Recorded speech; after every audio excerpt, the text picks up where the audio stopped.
The reality in America is that crime is massively up. Crime is not massively up. That's a lie. You can bang the table all you want, but you're that's lying, not true. Congressman. You're lying. We already know that there are cities. The FBI just released data this week that crime is going down. We already know that. Oh my God! Why do you, Abby? Why do you let this man lie on your national television? MAGA Republican Congressman Byron sat down on a CNN panel last night, and the whole thing exploded into chaos when Donalds was repeatedly fact-checked by the other panelists and the host for his many lies.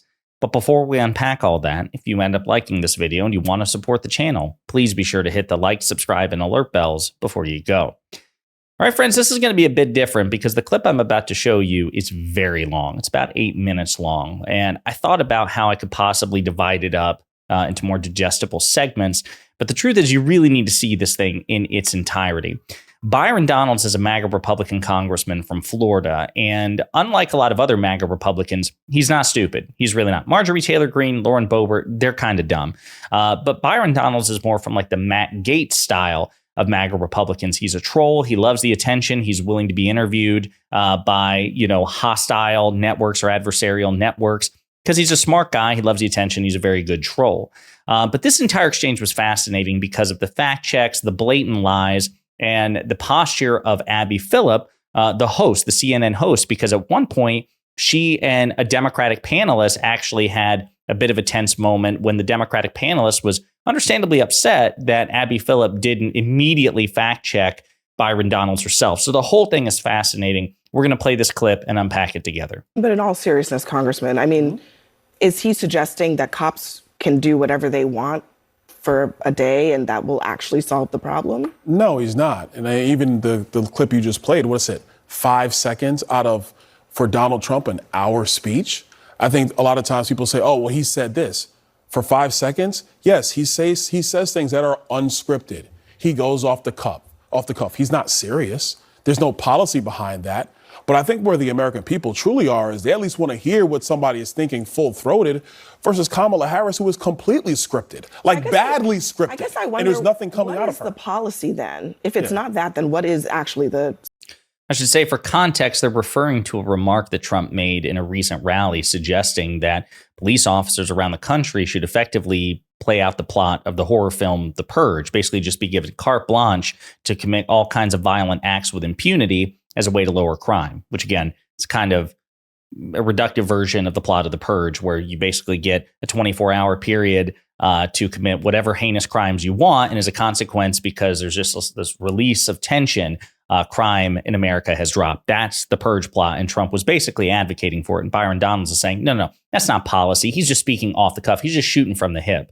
Not exactly sure that that's a good quality to have in a potential president of the United States. Solution. He wants to make sure that police are supported so they're upholding the law. In every city in our country, I was in Duane Reade last night here in New York, just trying to get razor blades so I can get a fresh shave for today. I had to press the button for the attendant to come to open up the case just so I can get a pack of razor blades. That's what's going on in every major city of America. Americans are fed up with that kind of stuff. It happens because you do have a dereliction of support for law enforcement in too many cities in America. And so there's a major angst going on amongst the American people. Donald Trump said a comment for 5 seconds. That's not setting policy. That's revealing the angst of the American people. Donald Trump has a history of saying inflammatory things. It's not just those 5 seconds, Congressman, and you know that. He has a history that goes back from the time when he first ran for office, and he's talked about telling people in his rallies to knock the crap out of him. He had a history, even when I was working here at CNN, he was telling people how CNN is the enemy of the people. And you know what? A guy named Caesar Sayak sent pipe bombs to this building, or not to the other building that CNN used to be in, and tried to kill people.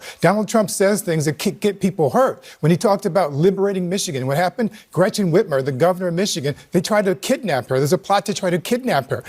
Every time he says something that's just 5 seconds, inflammatory statements like that. What happened when we have January 6th? It's because Donald Trump opened his big mouth and wouldn't shut up.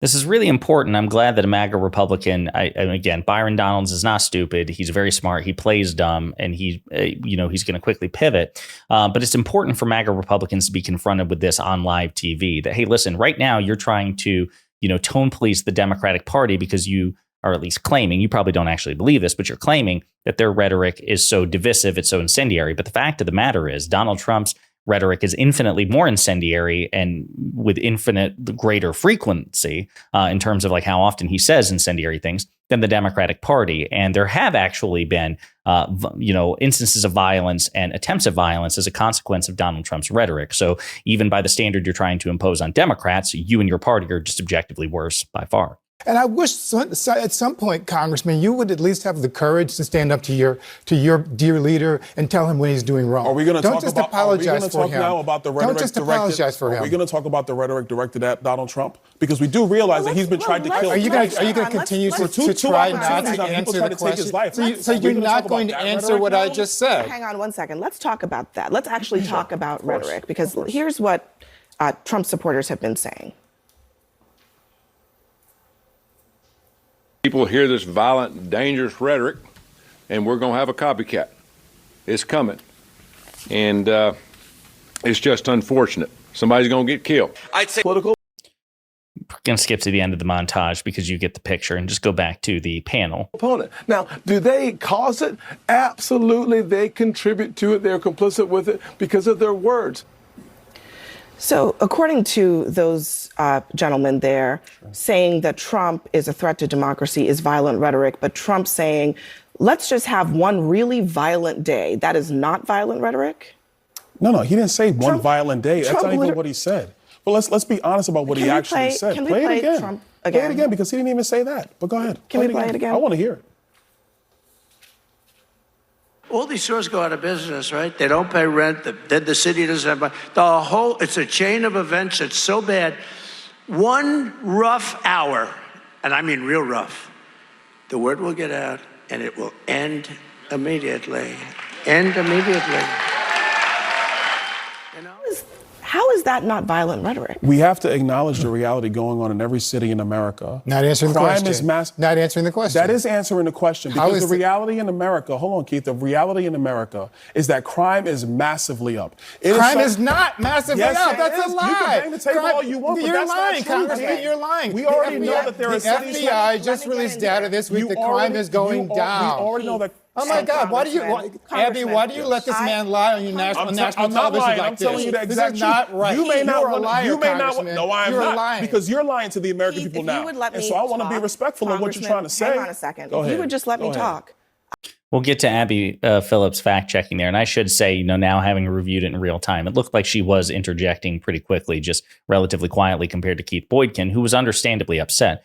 But crime is down. Violent crime in particular and homicides in particular are down. They have been declining year over year. They are down to lower than they were under the height of the Trump administration in 2020. So this is an important distinction to make, because MAGA Republicans will lie and they'll say, well, the FBI statistics are wrong or they're incomplete.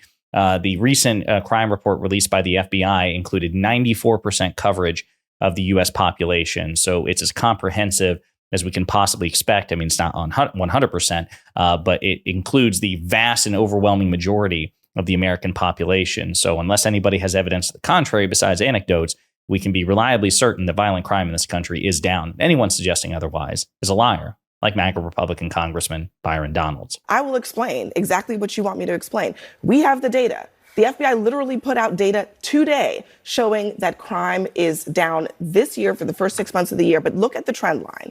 Okay, crime is in all these different categories. And then there is a trend line that shows that crime is going down. So why do you continue to say that? I do think, though, in some place... I'll let you get in, but I do want the congressman to answer that question. Please. If you look at crime rates in the United States since the pandemic to this current period in time, crime is up. Okay, over the years, crime is up. Violent crime is up. Look at the chart. I'm looking right now. I'm looking right now. Crime is on its way down. It has not returned to pre-pandemic levels yet, but it is trending down. That is a fact. I'm looking at your chart right now. 2021 is when Joe Biden and Kamala Harris came into office. Look at that spike up in violent crime. What Donald Trump... Do you see where it went after 2021? Abby, this is important. This is important. I don't understand. This is really important.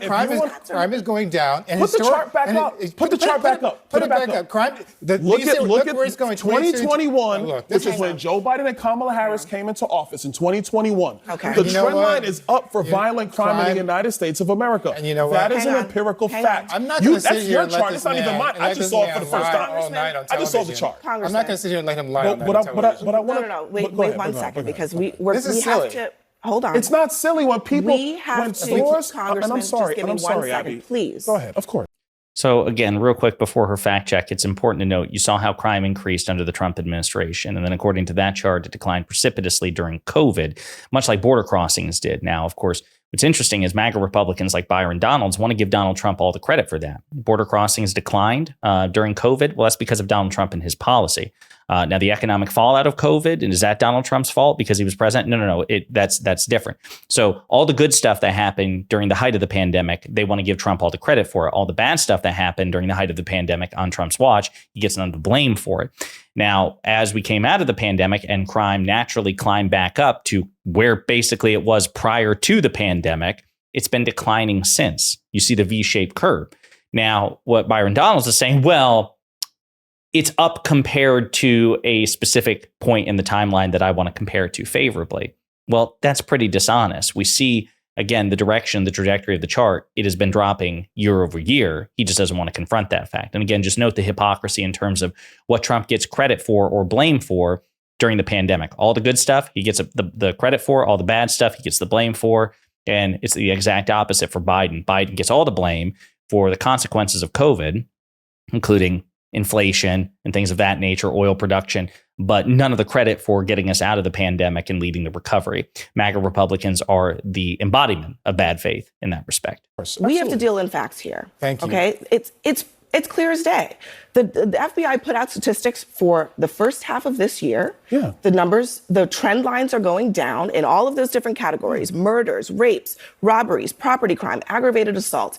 For 2023, the trend line is going down. If you don't believe the FBI, independent people who look at these numbers say the same thing. There was a spike in crime during the pandemic. That is true. Nobody's disputing that. But the reality is that crime is going down. You don't have to twist the facts to make the case that people feel unsafe. Just say people feel unsafe. I'm not even twisting the facts. You put up a chart. I just looked at the chart myself. The bottom line was from 2021. Well, what happened in 2021? Joe Biden and Kamala Harris came into office. This is when Democrat politicians were all the rage for defund the police. This had nothing to do with that. Can I finish my point? Because I let you speak. No, but you can't. You really did not. You've monopolized this.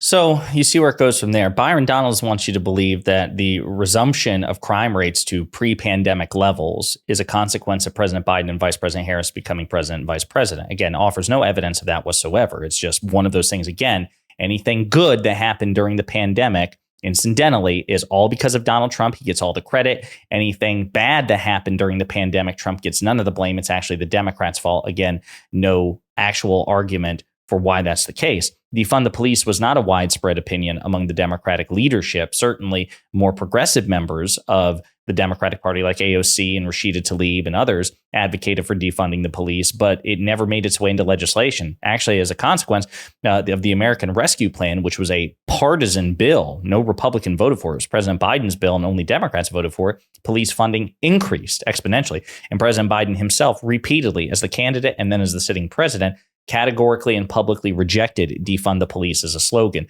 So again, there's just no evidence of this whatsoever. But the reason I wanted to play that whole thing is because, again, I just want to show Byron Donalds is not stupid. He is a very skilled liar. And that's why he's comfortable as a troll and a liar going into these situations where there could be adversarial conversations. Keith Boykins, the Democratic strategist with whom Byron Donalds sparred the most, was right to be annoyed by this and was right to relentlessly call him out. Now, I got to give kudos to Abby Phillip as well, because yes, she is more placid than Keith Boyd is. She certainly was calmer in her delivery, but she also pretty relentlessly fact-checked Byron Donalds as well. But this is where we are, where MAGA Republicans on live TV shamelessly will peddle lies and disinformation and try to create a false sense of reality, not only in the MAGA base, but also in independents as well. And that's really the margin on which this election will be decided. So it's important that MAGA Republicans like Byron Donalds get fact checked in real time. In the meantime, let me know what you think in the comments.